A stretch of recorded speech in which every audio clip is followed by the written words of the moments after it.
one of the things we want to do is tell you about something that's coming up now very soon, but also about all the opportunities. And this is why we've got Todd Lewis here to talk about all things open, which is not but a week away.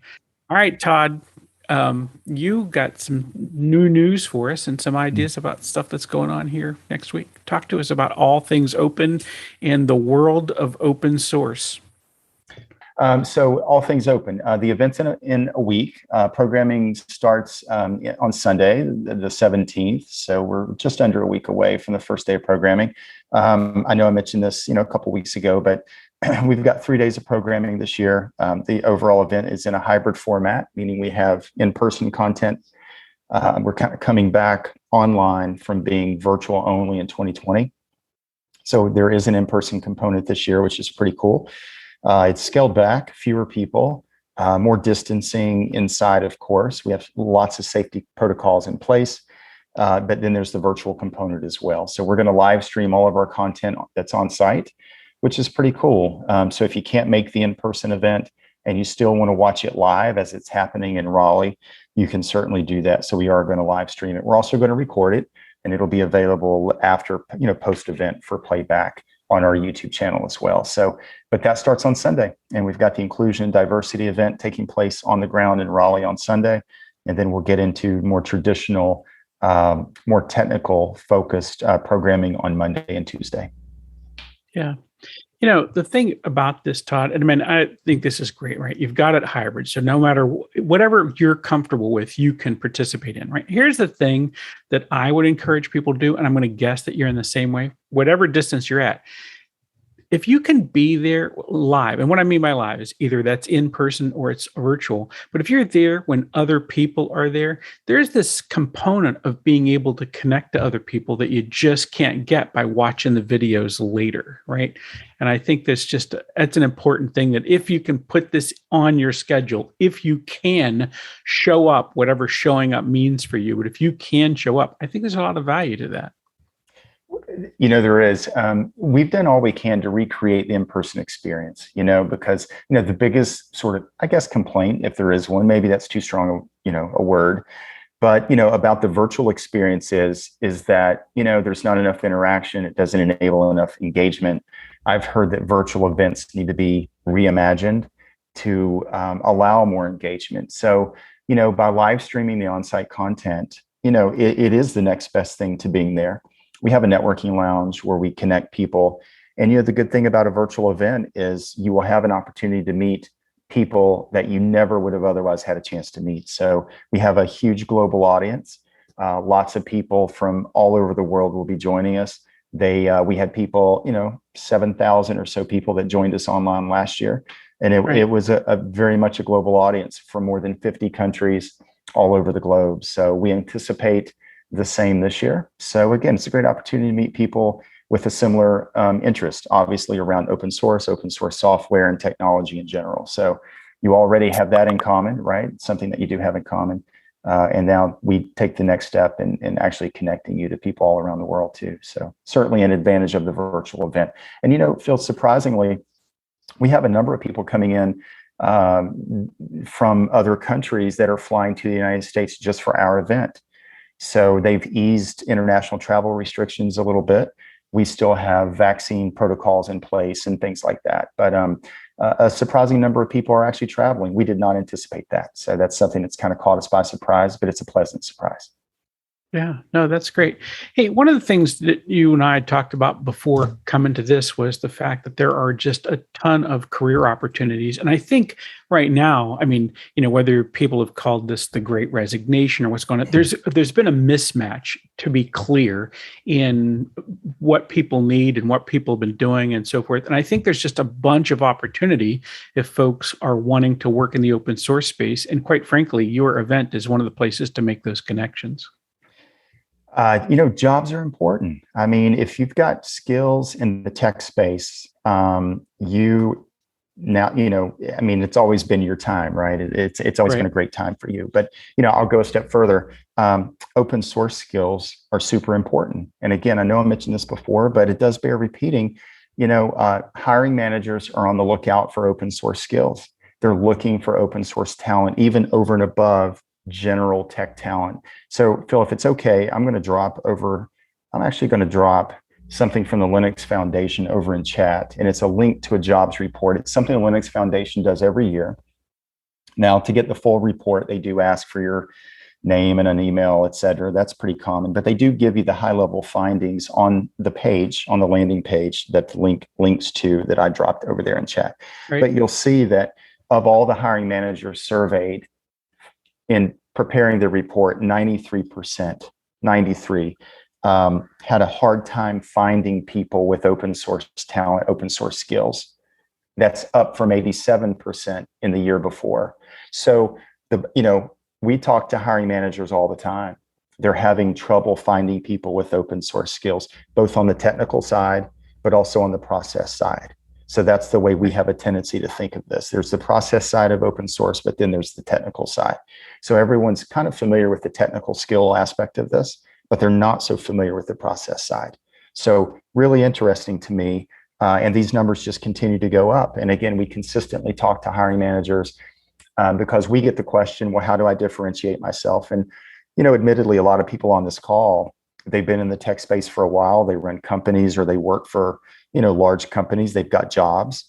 They've got those skills. Maybe they're not out in the market. But I can tell you that if you want to elevate yourself and make yourself more marketable, or if you're someone new in the space or new to the space and you're looking for something to differentiate yourself, acquiring open source knowledge and skills is an immediate way to do it. It will make you jump off the page with hiring managers and it will immediately set you apart.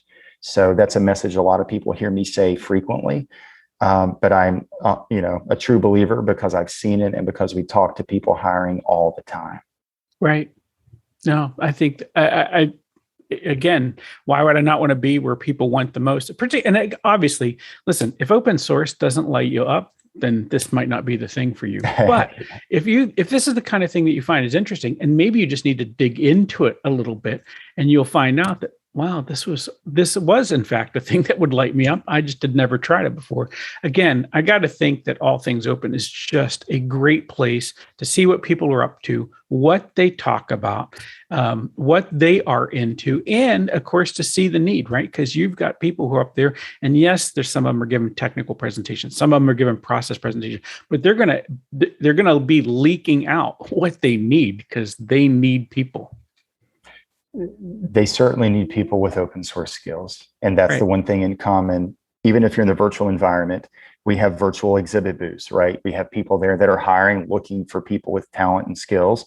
And they're going to be there virtually. And then we have people on site that will be there as well. And all of them, again, that common thing, really runs through every company that's working with us in every organization. They're all hiring and they're all looking for talent. So the question becomes, well, how do I get knowledge? How do I understand this a little bit better? Again, there's the traditional educational route, 2-year, 4-year school, code school, et cetera. That's more on more on the technical side. And then on the process side, you have events like ours. So, you can really learn a lot about the process and what people are looking for when, and really what I mean when I say process. So we've even set up a website to further educate you about what we mean by open source process, because that's what I get a lot too, Phil, is like, well, what do you mean by process? What exactly does that mean? I'm aware of JavaScript. I'm aware of MySQL. I'm aware of Linux on the operating system side. So, I have a basic understanding of the technical side, but you keep saying process. Exactly what do you mean?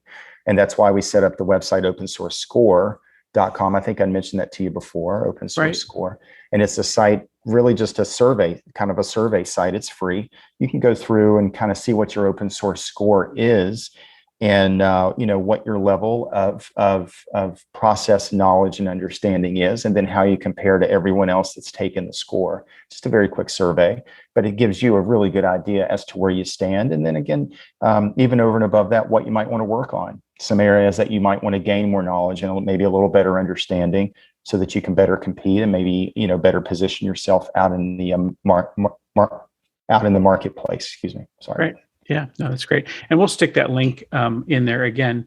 Did anybody, if you have questions, could you just drop them in the chat? If you had any questions for Todd, something we could share along with him. And I know I should have told you this ahead of time, but here I am doing this thing. But if you got any questions about the upcoming event, or all things open in general, or stuff like that, you can stick them inside the chat room. Phil, I actually And just dropped that over in chat. If anyone wants to check out that survey and take it and see kind of where they compare, we've had about 250, 300 people that have taken the survey. This is still relatively new, but they can see, they are in the X percentile of all the people that have taken the survey. It's kind of fun to know where you compare to other people around the world that have taken the survey and that focus on open source. Yeah. All right. Thanks for that. So I guess, and I've gotten I got a question here, came into me privately, but at this event, I mean, do you have success stories that you can share? I mean, are other people been able to use this? I mean, I would guess that you're going to know these better than anybody because they're going to come to you and say, "Oh, I really appreciate you doing this because I did this or that." I'm kind of curious if you had a story that you wanted to share in that. Well, I mean, we get success stories all the time. I mean, people come to us, private emails, text messages, just when we see people face to face. Haven't seen many people face to face recently for obvious reasons, but when we do, they thank us all the time. I just did an interview with a young lady named Gret, with a media publication called GretBeat. I'd never heard of it, frankly, but it's in the Triangle. I talked to this young lady. Anyway, the bottom line is she was in school. She was a minor in computer science and knew nothing about open source, had no idea that she could join a project and begin to contribute and get a job as a direct result, make a contribution. So she is now coming to the event. She is now pursuing curriculum and education in the open source space. And she thanked us profusely for making her aware of it. Now, she had called me to interview me for a story. So this just kind of came up, and she really didn't even know the depths, really the details of what she was interviewing me for. She was just kind of, assigned the story and she's told to do it. But then when she talked to me and she's like, my God, I had no idea. I really didn't understand the opportunities that open source can present to me and can make available to me. So she'll be there. She'll actually be there on site, not as a reporter, not as a journalist, but she'll be there as someone pursuing a minor in computer science at UNC Chapel Hill. And then she'll be there to get the education and learn more about processes, et cetera. But we hear, again, Phil, from people all around the world all the time. And we've now been around long enough that we've done this for 10, 15 years. Some of the people that started out with us and attended some of our events all those years ago are now thought leaders in the space. And some of the more well-known people in tech started and got their start, at least to a degree, with us, either in Atlanta or in Columbia or in Raleigh. Those are the three primary areas. We've done events in other locations around the country and even the world as well, but those are the primary locations. And it's amazing how many people got their start in South Carolina, frankly, in Columbia when we did the event in Columbia. And of course, we still do the Open Source 101 series in Columbia, but actually came to South Carolina, had no other reason to be there. And as they got off the plane, kind of looked around and said, what the heck am I doing in Columbia, South Carolina? But then after they attended the event, they couldn't believe it. They had a great time and met incredible people. They got the education that they needed that kind of got them on their way. So lots and lots of success stories. And hey, I'll say this too, Phil, something pretty cool this year. Adam Steltzner with NASA, the lead engineer at NASA that worked on the mission to Mars, the 2020 Mars mission, is our keynote speaker. He'll be on the ground talking about how open source enabled the mission to Mars. So kind of cool. We have a space theme. Obviously, when you log onto the website, you'll see different versions of Astros and astronauts. It's been that way from the beginning. Space has always been fascinating to us for a variety of reasons. But this year we have, again, the lead engineer at NASA that enabled the Mars mission, which is kind of cool. Yeah. No, that's great. All right, let's remind them one more time about getting tickets because you can still do that. And I've stuck a link in the chat, but you can go to the All Things Open website and find those as well. Sure is, 2021.allthingsopen.org. And you can just go to register. The virtual event is free. The in-person is $99, but lots of scholarships and lots of free passes available, honestly. So we never want cost to be, an inhibitor or a reason that you don't attend. And also, no, Phil, again, I do just want to, I guess, stress this point. Safety protocols are in place. It's not lost on us that, COVID's still a thing. COVID is real, and it is very much still a thing. It's still impacting people, even as we speak. So, I just want you to know that we're very mindful of that. We're not, if you show up and attend in person, we're not going to cram you in a small room, elbow to elbow, sitting on someone's lap without a mat, a mat and things like that. Everyone's going to be distanced. There's an indoor face covering mandate, just things like that, small things that we're doing to ensure a safe environment. We want to keep people safe, and we don't want to have, we don't want, the last thing we want to have happen is someone's health be negatively impacted because they attended the event. Sure. All right. I really appreciate that and appreciate you. And I hope everyone who can go does go, because I don't know how you could have made it any easier, Todd. So if you're up for listening to some folks talk about open source and figure out what the opportunities are for you, I would recommend that you use one of those links that we've given you to go find a ticket to All Things Open and find yourself there, however it is for you. Thanks, Todd. Did Julie really have a question? Julie, I did, but I know you have your 11 o'clock time limit. No, I'm good. I'm good. Ask your question. All right. It's actually for Todd. Thanks, Todd, for coming on today. My question is, I hesitated to ask when you were talking because I was afraid you already went over it. But is there a way that high school students can get involved with what you're doing with open source? And the main reason why I bring that up is because you talk about it being a differentiator in terms of, talent. And so I wonder, does it make sense for, open source to be introduced earlier on and have high school students just be exposed to that?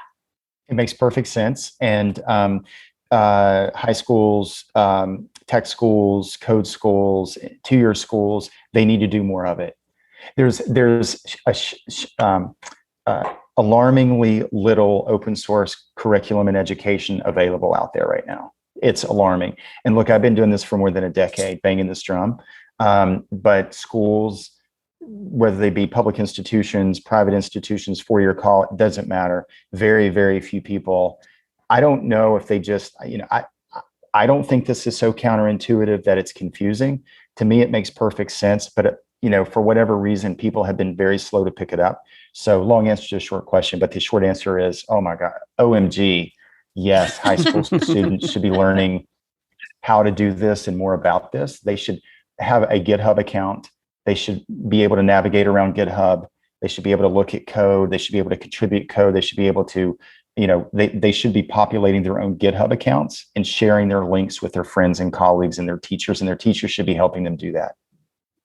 Maybe you need to talk to the local schools. That's an immediate differentiator. If a high school student got a GitHub account and started to contribute code and even HTML, basic stuff, they would jump off the page.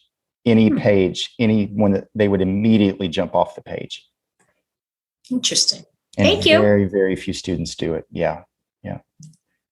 Awesome. That was a great capstone question, Julie Kunkel. You're good to have around. I like you. All right. Listen, before we go, we're going to do this thing that we try to do when we can, but we're all going to thank Todd for being here today. And what we're going to do is I'm going to give you a countdown, 3, 2, 1. And when I do that, we're going to say thanks, Todd, for showing up. So it's 3, 2, 1.